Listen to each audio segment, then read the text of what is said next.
আজকে বানাবো শঙ্কর মাছের ঝাল। শঙ্কর মাছ এখানে রয়েছে। তো শঙ্কর মাছের ঝালের জন্য আজকে আমি শঙ্কর মাছে একটু আলু দেবো, পেঁয়াজ দেবো, পেঁয়াজ আর একটু লাগবে, আমি একটু কাটবো, টমেটো, রসুন আর আদা, আর সবার শেষে ধনেপাতা দেবো। আর এখানে সব মশলা রয়েছে, এই মশলা যা যা লাগবে, নুন, হলুদ, জিরা, ধনে সব আমি নিয়ে নেবো, যখন আমার লাগবে দেবো। তো শঙ্কর মাছটাকে আমি প্রথমে ম্যারিনেট করবো সব মশলা দিয়ে। তো প্রথমেই মশলাগুলোকে বেটে নিচ্ছি, বেটে নিয়ে তারপরে আমি শঙ্কর মাছে দেবো। তো সবার প্রথমে আমি শঙ্কর মাছটাতে শত গুঁড়ো মশলাগুলো রয়েছে সেগুলোকে দিয়ে দেবো। এবার আমি গুঁড়ো মশলাগুলো দিয়ে দিচ্ছি। শঙ্কর মাছে গুঁড়ো মশলাগুলো দেবো। প্রথমে একটু লঙ্কার গুঁড়ো দিচ্ছি। লঙ্কার গুঁড়ো আমরা খুব একটা খাই না, তাই একটু কমই দিলাম। তো আর দিয়ে দেবো হলুদ গুঁড়ো,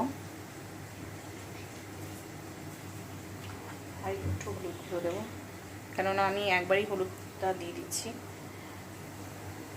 জিরে গুঁড়ো, ধনে গুঁড়ো, জিরে গুঁড়োটা আর একটু দেবো, আর একটু ধনে গুঁড়ো দেবো, মানে ছোটো চামচে 2 চামচ করে দিলাম। সব দিয়ে দেওয়ার পরে আমি এটার মধ্যে একটু সর্ষের তেল দিয়ে দেবো। সর্ষের তেল দিয়ে ম্যারিনেট করলে ম্যারিনেটটা খুব ভালো হয়। আর একটু নুন দিয়ে দেবো। নুনটা আবার পরে স্বাদ মতো বুঝে আমি দেবো। নুনটা দিয়ে আমি এবার মশলাটা ম্যারিনেট করে নিচ্ছি।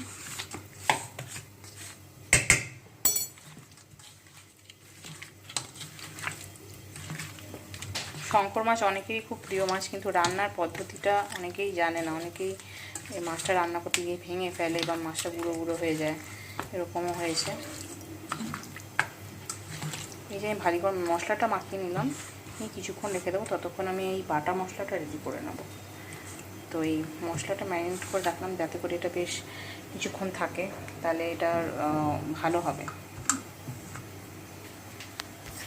এখন আমি এই কড়াইটাতে তেল দিয়ে দিলাম। এবার এটার মধ্যে আমি একটু আলুটাকে ভেজে নেব। আপনারা চাইলে আলু দিতেও পারেন, নাও দিতে পারেন, অনেকে দেয় অনেকে দেয় না। এটাকে একটু লাল লাল করে ভেজে নেব। আমার মেয়ে আসলে আলু খেতে খুব ভালোবাসে, ওর একটু মাছে আলু হলে খুব পছন্দ। নুন, হলুদ আর একটু লঙ্কা দিয়ে দেবো।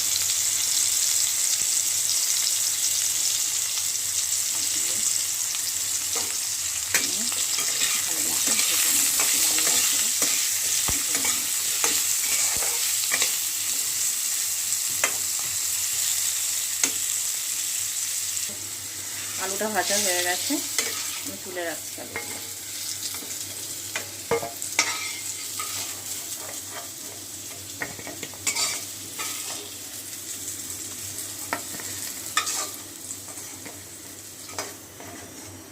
এইবারে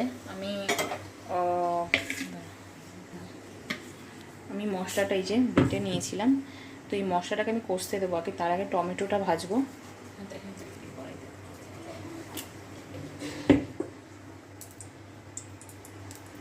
তেল দিয়ে দিলাম।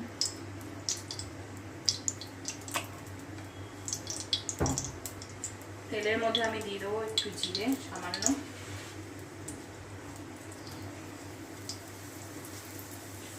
আর একটু গোটা মশলা, গোটা গরম মশলা দিয়ে দিচ্ছি, তেজপাতা,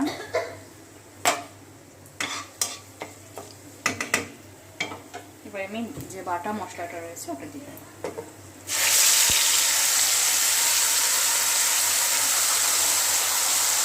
একটু কষে গেলে তারপরে আমি মাছটা দেবো।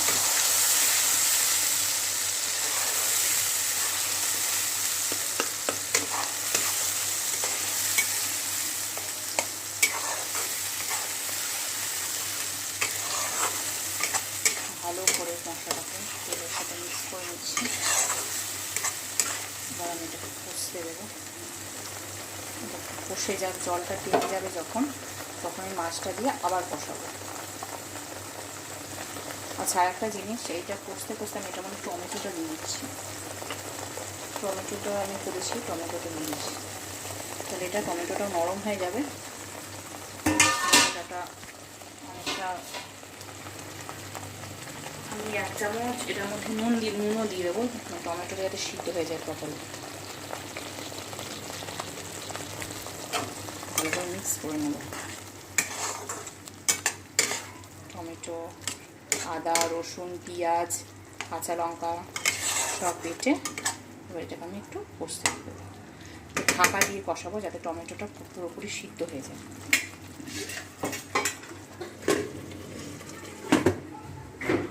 ঢাকা দিয়ে গ্যাসটা মিডিয়াম ফ্লেমে করে এটাকে আমি কষতে দেবো। টমেটোটা পুরো গলে গেছে, একদম নরম হয়ে গেছে টমেটোটা। ঢাকা দিয়ে যেহেতু কষিয়েছিলাম একদমই টমেটোটা কিন্তু কষে গেছে।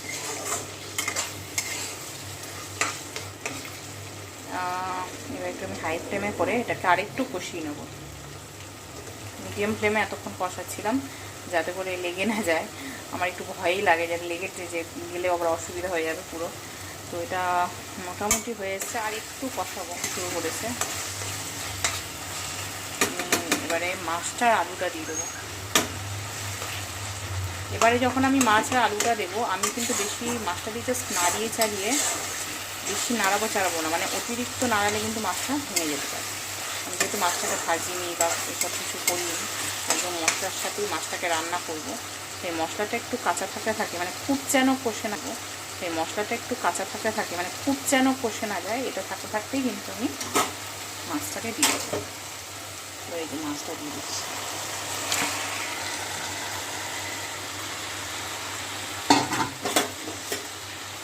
মাছটাকে দিয়ে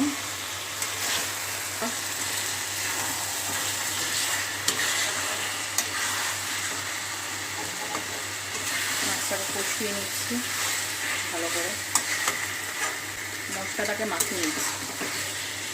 এবার আমি আলুগুলো দিয়ে দেবো। এবার এই যে মাছটাকে আমি ভালো করে দিয়ে দিচ্ছি।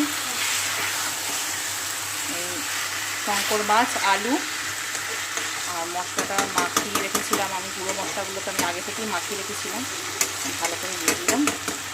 এইবারে এখানে মশলার যে বাটিটা থেকে জলটা আমি একটু দিয়ে দেবো, ব্যাস এইটুকুনি জল দেবো। পুরো রান্নায় এই জলটাই হবে, পুরো মশলাটা কিন্তু কষে যাবে এই জলেই, মাছটাও সিদ্ধ হয়ে যাবে আর আলুটাও সিদ্ধ হয়ে যাবে আর সমস্ত কিছু হবে। এবার নামিয়ে চালিয়ে নিচ্ছি, এটাকে তলা দিয়ে নেড়ে নেবো। আর একটু আমি মাছটা তো নুন দিয়েছিলাম, আর একটু নুন দিয়ে দেবো, এই 1 চামচের মতো নুন দিয়ে দেবো।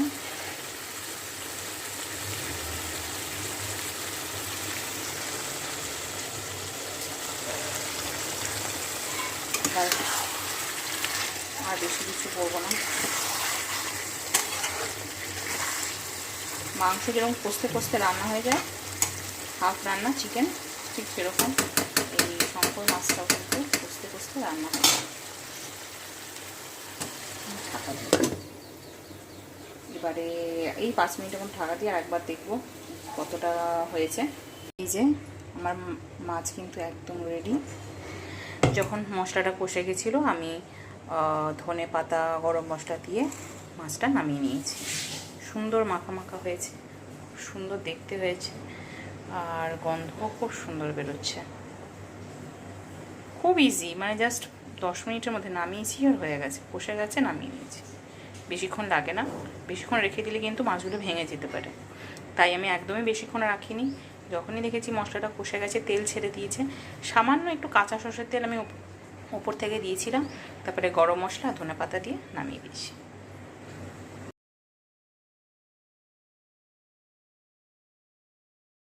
টেস্ট করে দেখবে কেমন হয়েছে।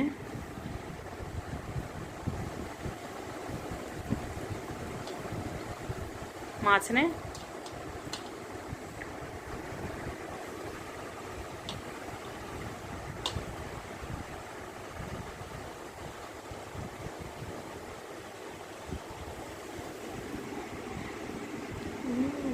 দারুন ঝাল, ঠিক আছে, থ্যাংক ইউ।